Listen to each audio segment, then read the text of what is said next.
BDR বিদ্রোহের বিচার না করেন কলঙ্কিত হয়ে যাবেন ইতিহাসের কাছে, আপনারা অভিশপ্ত হয়ে যাবেন ইতিহাসের কাছে। স্বাধীন তদন্ত কমিশন সদস্যদের গুম কমিশনের সুপ্রিম কোর্টে বিচারকদের মর্যাদা দিতে হবে।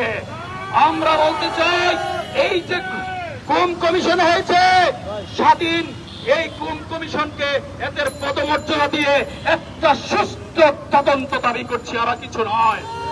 আমার বিডিআর বিদ্রোহের ভাইরা নিরপরাধ, সেই বসে থাকবে কারাগারে। একজন মুসলিম মানুষের অভিশাপ অত্যন্ত ভয়ানক। দেখেছেন 16 বছরের নির্যাতন, আমাদের কান্না, আমাদের অভিশাপে ঠিকই কিন্তু স্বৈরাচার পালিয়েছে।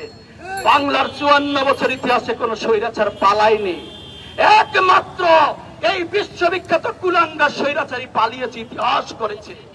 আপনারা ভুলে যাবেন না, এদেশের মানুষের রক্ত দিতে জানে, এদেশের মানুষের ন্যায্য অধিকার নিতে জানে।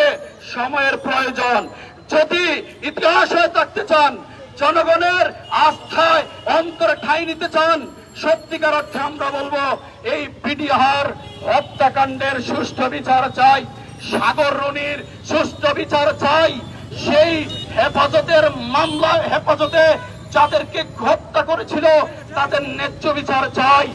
আমরা ন্যায্য বিচার চাই প্রত্যেকটি গুমের, প্রত্যেকটি বিচারহীনতার হত্যাকাণ্ডের আমরা বিচার চাই। সর্বোপরি 5ই আগস্টে যে সকল শহীদ ভাইদের, যে সকল ভাইদের হত্যা করেছিল নির্মম ভাবে, কিভাবে পেট্রোল ঢেলে আগুন জ্বালিয়ে দিয়েছিল এই স্বৈরাচার কুলাঙ্গার, ভাবতে কষ্ট হয়।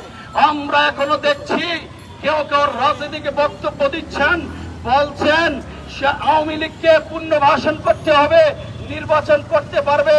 হুঁশিয়ার করে বলতে চাই, আপনারা বোকার স্বর্গে বাস করছেন।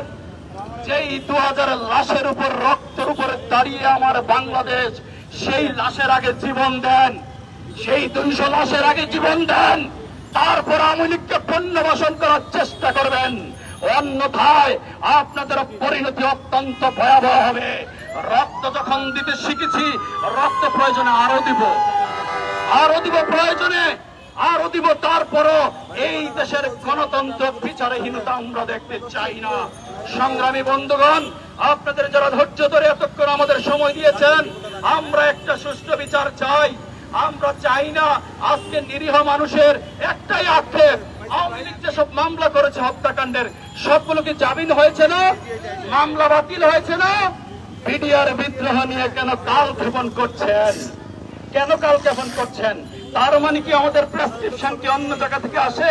খবরদার, এই বাংলাদেশের দালালি করুন, এই বাংলাদেশের দালালি করুন।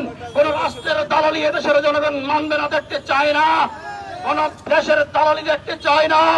একটা দালালকে বিদায় করেছি, এই দালালি করার কারণে আমরা এদেশের দালালি করব, এটা আমার মাতৃভূমি।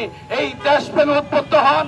সর্বশেষ কথা হচ্ছে, মানবিক মানুষ যদি না হতে পারি, তখন মানবিক সমাজ, মানবিক রাষ্ট্র প্রতিষ্ঠা সম্ভব নয়।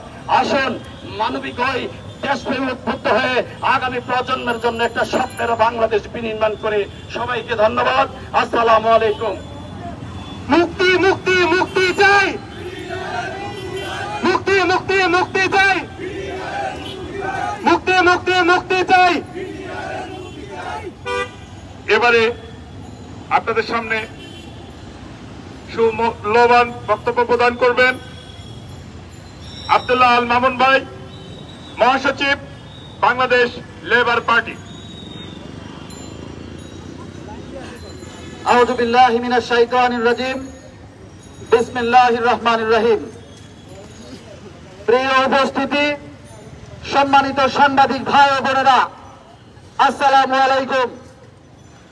আজকে এখানে আমরা সমবেত হয়েছি বিডিআর বিদ্রোহ। আজকে